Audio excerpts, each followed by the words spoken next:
I'm joined by Jaco Du Plessis, who is fighting for the EFC Middleweight Championship against Luke Michael just a week away as we record this, Thursday, August 8th, EFC 116.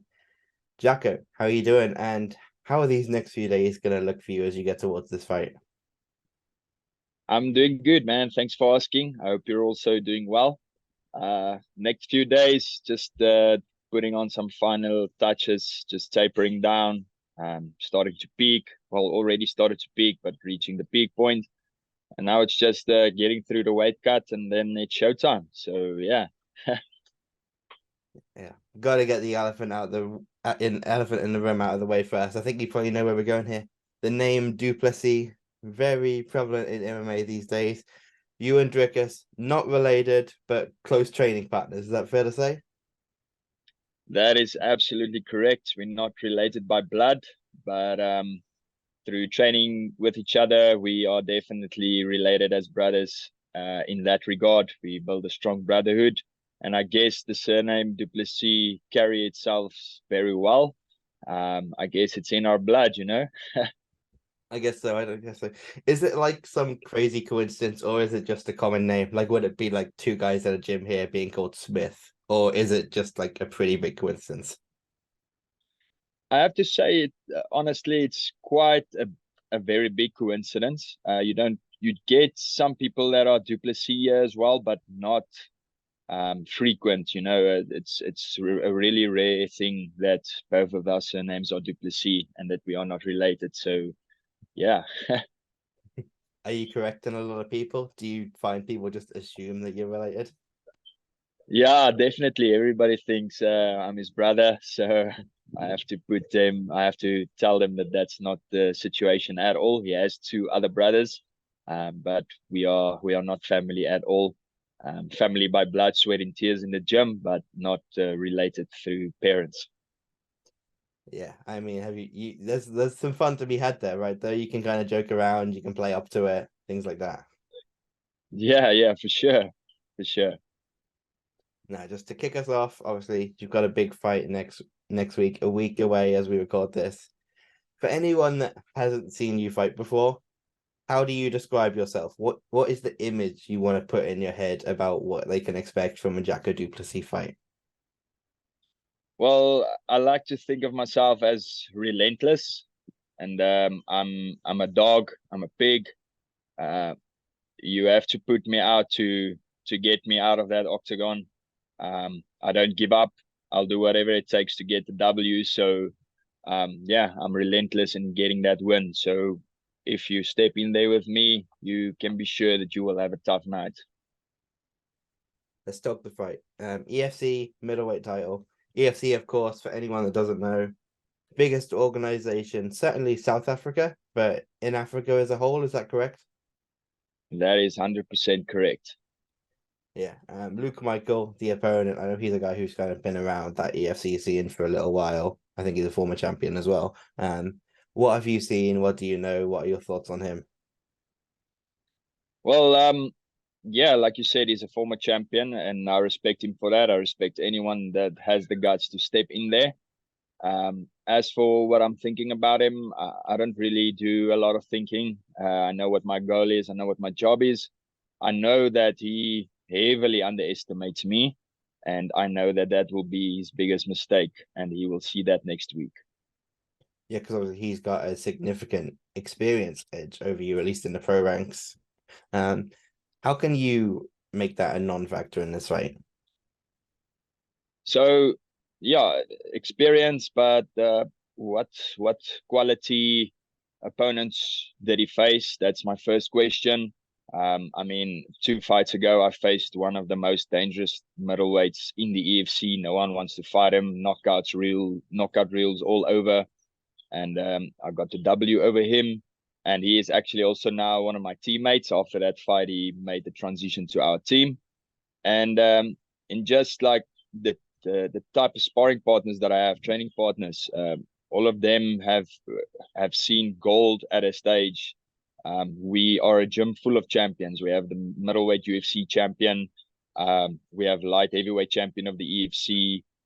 We have the welterweight champion of the EFC and former welterweight champion of the EFC.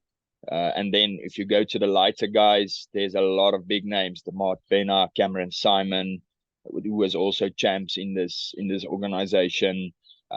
Zulu Boy. The like I said, the gym is full of champions, and I know that I am training with the best there is to offer.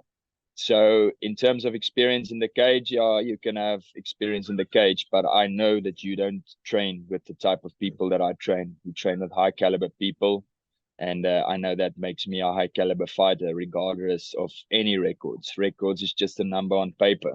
Step in there, and then you'll see a high caliber fighter. Yeah, obviously Dricus is the one that's going to jump out to most people, but when you listen those names there, there's really no better camp in, well, definitely South Africa, but all over, right? Yeah, for sure, man. We have the best. That's why everybody wants to join our team. Yeah. We have the best possible camp in Africa, and I believe in the world. We just make each other better each and every day. There's no easy rounds in this gym. Obviously, you're 4-0 in your pro career now. 3 of those by way of a finish. Last time we saw you was February. And I always like to get guys early in their career to really talk about that development, especially when you're in the room with so many high caliber guys like you are. What has changed in your game, do you feel, thanks to that work in the gym, thanks to the work with those guys? What is different about the Jaco Du Plessis we'll be seeing next week from the guy back in February? So I think obviously after my last fight, we sat down and coach told me that he wasn't really satisfied with my performance. He expects better out of me, and that just woke up a new drive in me. Obviously, we haven't changed anything up for the camp in terms of what we'll do different, because we believe if we have a winning recipe, why change it at all? I just feel that I'm going into this fight with a different mindset, and you can expect me to hunt for that finish and try to deliver a spectacular show. Obviously, we'd be remiss if we didn't talk about it. Your namesake has a pretty big fight of his own in just a couple of weeks. Have you been working together a lot in this camp? Obviously, with both of you in there so close together, it's obviously beneficial when you're looking at peaking around the same time, right? Yeah, absolutely, absolutely. We train together all the time. If we have fights, if we don't have fights, we train with each other. We're not a very big gym. We don't have like 50 guys or 100 guys plus. We are a very small, tight gym, a very tight brotherhood that's running in the gym. So we show up and we make each other better each and every day, and we train with each other each and every day. So yeah, I was a big part of Dricus's camp, and he was definitely a big part of mine. He was always one of those guys where obviously when he got to the UFC, it always felt like, to a lot, at least a lot of the fandom, obviously I'm sure not to you guys, that the next fight is going to be the one that really challenges him. Then the next one, then the next one. And especially when we got to like the Whitaker fight, a lot of people thought that Whitaker would beat him. And then obviously the title fight after that. How's he looking coming into this one? Not to pry too much, obviously, because obviously it's a fight that's been kind of talked about for, nearly a couple of years now since we saw that first face off between the two. How's he looking coming into this one? Because he seems like one of those guys that's just constantly getting better. Well, in all honesty, as you progress in your career, each and every fight that you get after a win is a bigger challenge. It is to defend that record. It is to keep winning and keep staying on that winning streak. So every fight is definitely a bigger fight. For Dricus, that's the type of moments where he thrives in. He thrives under pressure. He likes if the pressure is on him, if the lights are on him. That's when he does his best. And I truly believe that you will see a different beast out of Dricus. He's ready to rip his head off.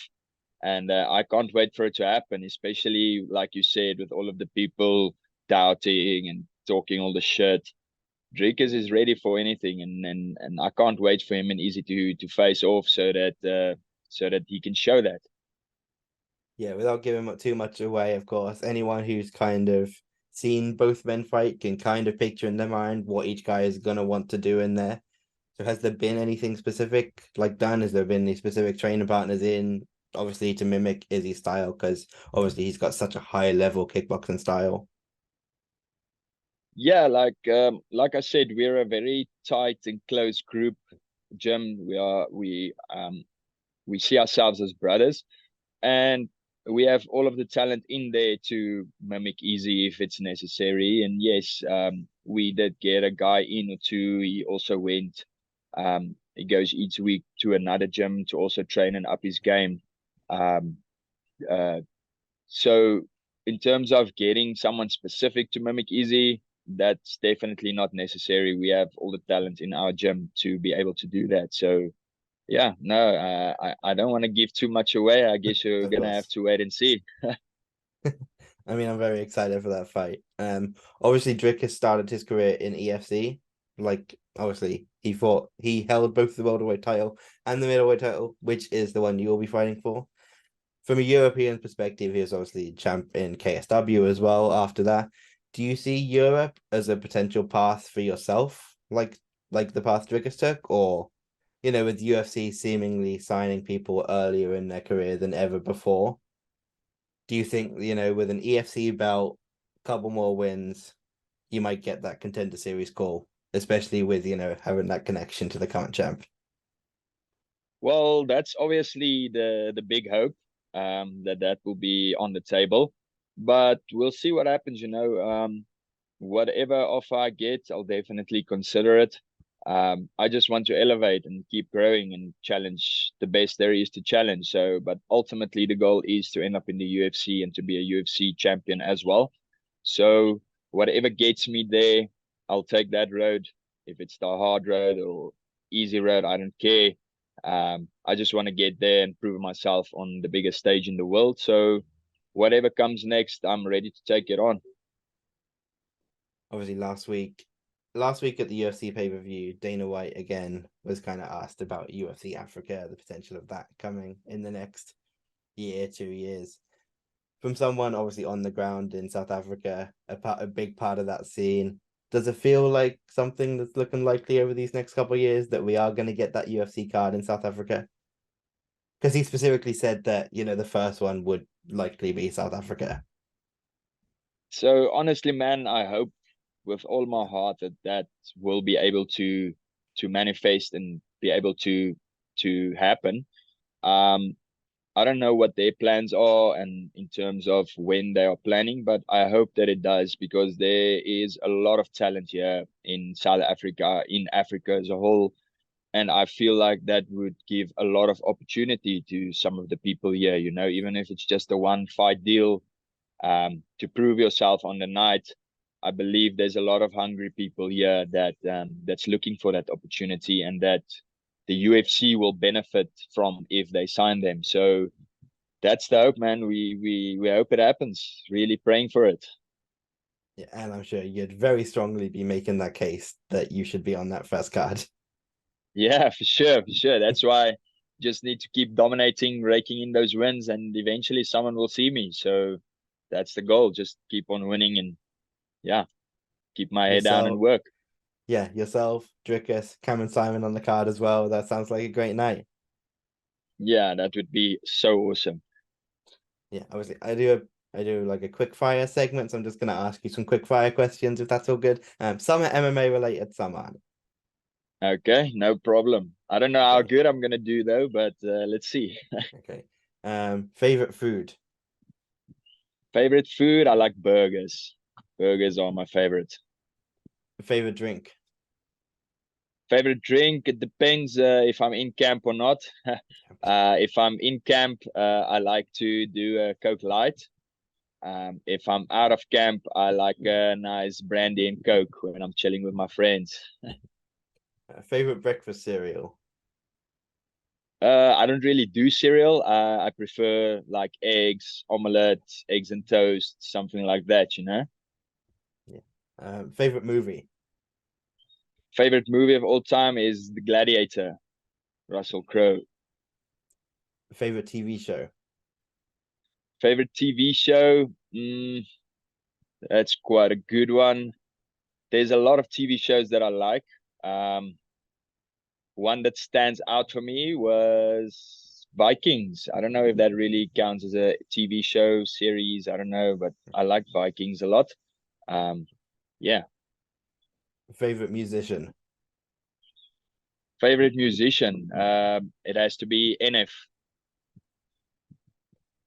Favorite sport other than MMA? Rugby for sure. Rugby is one of my favorite sports. Favorite fight? Favorite fight was Rory McDonald versus Robbie Lawler. That's a common one. A lot of people Yo, say that that's one. crazy fight. Yeah. Favorite fighter? Favorite fighter, Anderson Silva. Favorite submission to practice? Ooh, that's a good one. Yeah, I like all of them. Anyone that gets the finish. So, but yeah, if I have to choose one, I'll probably say triangle. Funniest person you've met in MMA? Ooh, it has to be my teammate, Stefan De La Rey, Stefan DQ De La Rey. He's quite a funny character. Shout out to him as well. And finally, best piece of advice you've been given? Best piece of advice you've been given. Well, best piece of advice I've been given is to focus on yourself, do your things, and eventually your hard work will pay off. Someone will see you. So, yeah, it's just focusing on yourself, focusing on your goals, and canceling out all of the noise, and keep on grinding. Discipline, dedication. Yeah, that sounds like a good way to end it. I want to thank you for taking the time today, Jaco. Just finally, give us the hard sell. When yourself and Luke Michael step into the cage, EFC 116, Thursday, 8th of August, only a few days away now. What can the fans expect? Well, thank you for having me on your show. And then to give the hard sell, you can definitely expect a finish. I don't know in what round, but I'm hunting for that finish, and I'm gonna make it a dog fight. So it's not one you can miss. Don't sleep on this one. It will be a banger. Yeah, I'm very excited to watch it. Thanks for taking the time this morning, man. Best of luck. Thank you very much. I appreciate it. Thanks for having me. Thank Cheers. you.